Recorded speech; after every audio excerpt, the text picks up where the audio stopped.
लग रहा है कि हमारे पास में तो लाखों रुपए हैं, करोड़ों रुपए हैं। जिस दिन ये इल्यूजन टूटा उस दिन सब खत्म।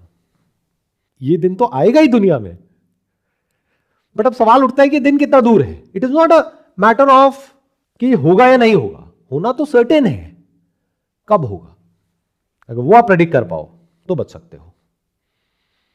लेकिन कितने बचेंगे और कितने मरेंगे? करोड़ों मरेंगे, कुछ थोड़े बहुत लोग बचेंगे। हमेशा ऐसा ही होता आया है।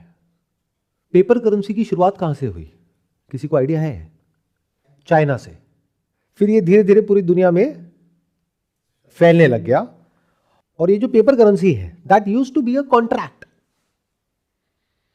जैसे कोई कस्टोडियन है या कोई ऐसा इंस्टीट्यूशन है जिसके ऊपर सब लोग ट्रस्ट करते हैं, उसने कुछ रिसीट इशू कर दी कि इतने का सोना हमारे पास में पड़ा है, ये रसीद है और गारंटी है कि इतने का सोना या चांदी यहां पर पड़ा हुआ है।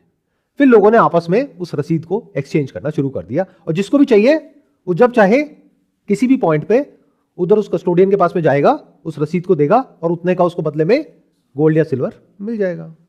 तो it used to be 100% backed by gold and silver, which is money. अब वो मनी क्यों है, उसके पीछे एक पूरी की पूरी रिसर्च है, उसके ऊपर हजारों किताबें लिखी हुई हैं कि सिल्वर और गोल्ड ही क्यों, why not something else? It is not just limited. Again देखो, it is a limited understanding कि हमें पता कुछ भी नहीं होता, लेकिन ऐसा लगता है कि सब कुछ पता है। That's why हम कभी कुछ नया सीखते ही नहीं है। मेरी जर्नी कहां से शुरू हुई थी 6 महीने पहले? मेरे माइंड में हमेशा जो क्वेश्चन उठता है दैट इज व्हाट। तो व्हाट इज मनी, बस यहां से जर्नी शुरू हुई, और करते करते करते करते करते करते करते करते I went deeper and deeper and deeper, और फिर मेरे सारे फंडे हिल गए। बट हमारे साथ में प्रॉब्लम क्या है, हमारे पास में तो जवाब है।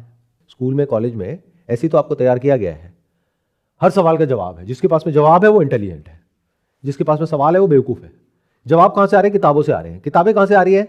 कुछ लोगों ने ये किताबें आगे रिलीज करी है बेस्ड अपॉन जिसमें उन इंस्टीट्यूशंस का फायदा है जिसको गवर्नमेंट बोलते हैं, और उन किताबों को पढ़ करके आप समझ रहे हो कि मेरे को कुछ समझ आया है।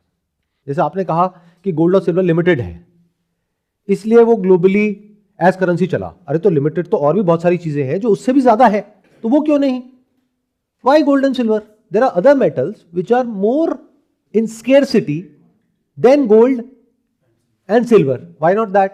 Scarcity is not the reason for making it a currency. कचरा भी बहुत तरीके का ऐसा है जो स्केर्स है, तो वो क्यों नहीं?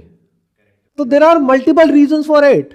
इसको स्टडी करने में काफी टाइम लग जाएगा, तो कर लो।